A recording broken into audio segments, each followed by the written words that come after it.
A rather popular type of fan hack in the Fire Emblem hacking community is one that just uses the Fire Emblem engine for a base and then makes its own story completely. Indeed, foregoing the general theme of blue-haired lords with Pegasus Knight girlfriends, we occasionally get fan hacks where creators tell their own original stories, with their own original characters, with different hair colors. Hoo-hoo! It is nice to meet you, Marf. I've never looked into the development side of things for projects such as these, but I imagine that they are harder to complete since you are creating more content from the ground up. And a recurring theme that I'm seeing in the fan hack community when it comes to these type of projects is that they're infamous for never getting completed.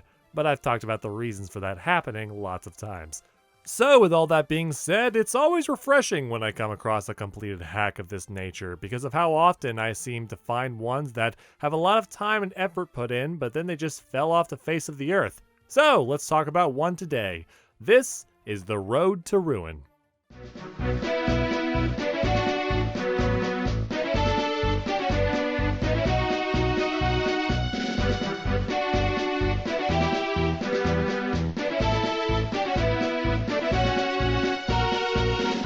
The Road to Ruin is a Fire Emblem ROM hack of Fire Emblem The Blazing Blade, created by a user named Prime Fusion. Like several other projects of its ilk, The Road to Ruin is a complete fan game running on the Fire Emblem 7 engine to tell its own story with its own characters, divorced from the main series.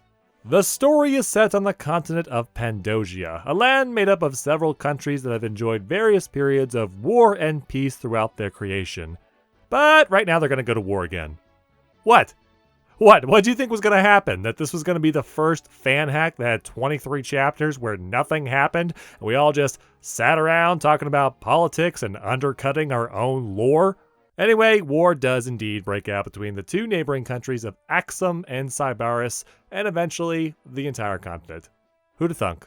A small band of mercenaries following a man named Vance end up being employed by the country of Axum to help fight back against Sybaris' invasion. Vance and his crew enjoy victory after victory before they start to realize that something very weird is going on with this whole conflict, and that maybe their employers are not as innocent in all of this as they proclaim. And thus, the plot becomes, are we the baddies? The answer is yes, your employers eventually turn on you. The plot then shifts briefly to Vance and company fighting for their lives as they try to sort out just what the hell is happening, and then they end up joining the army that they have been curb stomping this whole time so that they can take down the true villains of the story and find out why they started this whole mess in the first place. Road to Ruin is a good hack and one that I enjoyed overall, but if I had to use a single word to sum it up, I would say solid. Maybe two words. I'd say Solid Snake because of Vance's cool headband.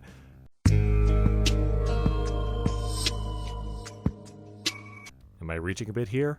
I understand that some people are going to take this the wrong way, but something I've noticed about this hack is that it doesn't really over-succeed or under-succeed at anything it does. The map design, the character writing, the unique elements that it tries to introduce, none of it really jumped out at me as special. And yet, just about everything it does choose to handle, it does do so well. The Road to Ruin tells a story with a very solid structure and takes its time before it starts trying to throw a bunch of crazy shit at you all at once. But it also mimics this in its unit design, map objectives, and other creative materials.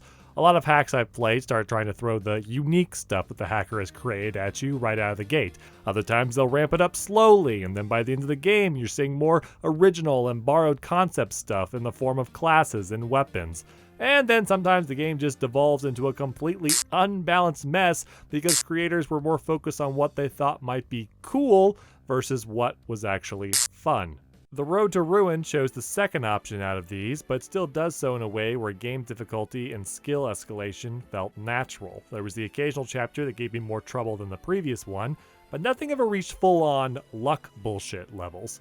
At the start of the game, you were pretty much given a standard Fire Emblem army spread with standard Fire Emblem weapons. I think the only weapon that jumped out at me at this point belonged to Ava, however you say this, who was your typical pre-promote crutch character, wielding a training weapon that had no durability and could not crit. It was something that these earlier games definitely did not have. Back then, you just had to be very careful to stab the enemy bandit in just the right way so that your weaker units with better growths could come in and finish them off and get all that XP. And some people might think that this makes early leveling too easy, but I also very quickly found myself not doing this past the first few chapters because it became less viable. So I still didn't mind it. It was a very useful and fun tool to use. When I started hitting the later chapters and maps became longer, enemies became stronger, and risks became, well, riskier, it felt like I was properly prepared. There was never a point where the difficulty spiked, where I would be frustrated, or a point where it dropped so far that I became bored. It was just good. Some of the maps were also cleverly laid out, like how on one map you spawn near an enemy sniper who could wipe the floor with you, but won't give chase as long as you're out of his range. And you'll probably think that you can be slick and go over and kill him easily by surrounding him with melee units so he can't fight back, but he's just far away enough from you that it's impossible to reach him without someone getting shot first. Plus, this is an escape map, and slowly but surely you'll be run down by tougher and faster enemies that are spawning behind you. So if you do try to go for this anyway, knowing that you're gonna lose someone along the way, you'll be treated like the schmuck that you are. And while we're on the topic of characters, we were talking about characters, right? We're not? Well, whatever, we're talking about characters now. I want to say that I like the fact that Vance started with the generic mercenary class. It was neat because it reinforced the whole, hey, this is not a lord character. They're not really that special in the grand scheme of things. He's just a working sellsword that's getting caught up in all of this mess. He's just a regular guy.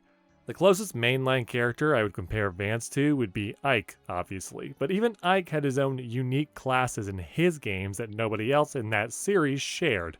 Vance has to earn that position, and I really like that. Also, I'd like to take a minute to say that I really like how Vance and the rest of his crew were just written in general. I feel like the mercenary character who is only in it for money is pretty cliche and is a very common fan character because when we're young as writers, that's our definition of what a cool guy is. You know, your Han Solos and whatnot. They're also really easy to write into pretty much any setting or story because of how basic their motivation is. Why are they here? Does it conflict with their personal morals or motivations? Who cares? Just pay them. I remember when I was part of a certain Legend of Zelda roleplay that I've mentioned before, a long time ago, there were so many character applications that we received for that thing that were just people playing mercenaries who wanted to get paid, opposed to characters with more idealistic motivations, personal drama, or something that would allow them to have some conflict when going on some world-changing quest.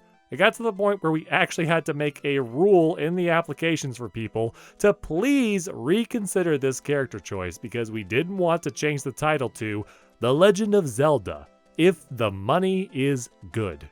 Anyway, back on topic. Vance actually manages to avoid all the pitfalls that usually come from tropes like that. He doesn't come across as an asshole only in it for the gold when he's being employed by the army that wants him to eat babies or whatever.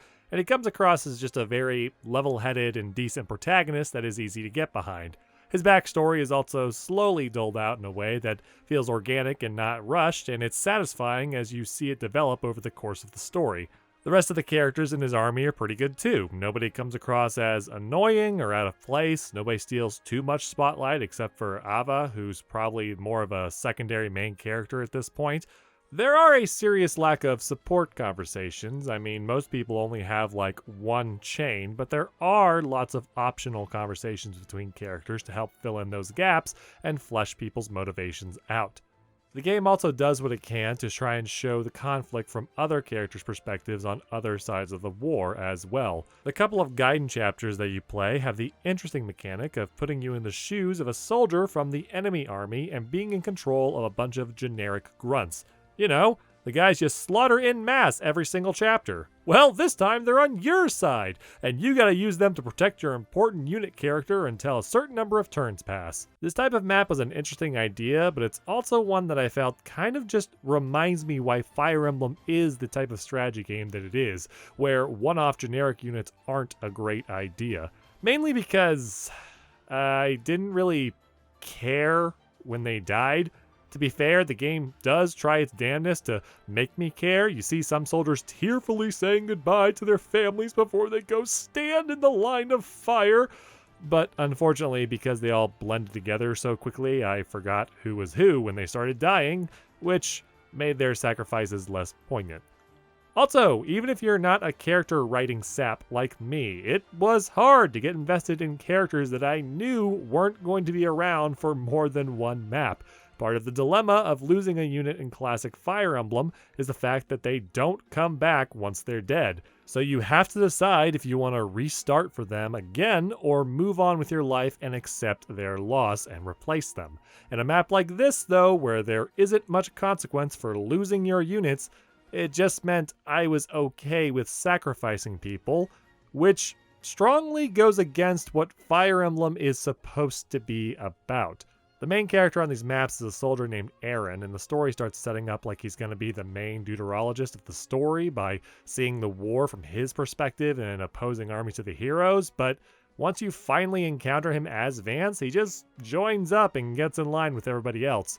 So in the end, the Gaiden chapters felt like an experiment with game mechanics that didn't really work out for me. I appreciate what was attempted, but it also reminded me as to why mainline Fire Emblem games don't really do this.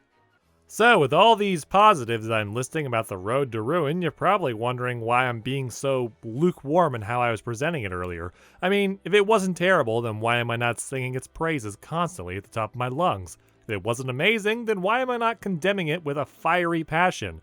So the internet opinions work, right? You can only love something unconditionally or hate it with a white-hot rage. The truth is that while I enjoyed the Road to Ruin, it also just didn't really jump out at me when compared to other Fire Emblem hacks that I've played. It might just be because at this point I've played several and so it's all starting to just mesh together, but otherwise there wasn't anything in particular about Road to Ruin that really made me stop and go, whoa! Now that being said, the fact that this is really the only negative thing I can bring against the Road to Ruin in this review should really speak for itself. I did really enjoy this game, and I don't want to give the wrong impression here. So let's just go ahead and wrap this up. The Road to Ruin was well worth my time. It's a great fan hack, has a good story, good balance, and is fun to play. My biggest criticism is that it doesn't do enough to make it stand out from other fan hacks that I've played, but that doesn't make the game bad. Honestly, just having a decently balanced game with a good story is a pretty big freaking win when making one of these anyway. At 23 chapters with a few Gaiden chapters, The Road to Ruin gets a recommendation from me. That's another thing I'm starting to encounter with a lot of games that use the FE7 engine for their fan hacks. They go 31 chapters or something, not including Gaiden chapters. It just feels like it goes on forever and really starts to drag near the end. Maybe this is less of an issue if you're not me, who's trying to play a ton of games quickly for a single month of content, but damn, these games take a long time to beat. Anyway, that's it for this one. Stick around, we've still got some more stuff to look at before the end of the month, or the beginning of March, as is tradition.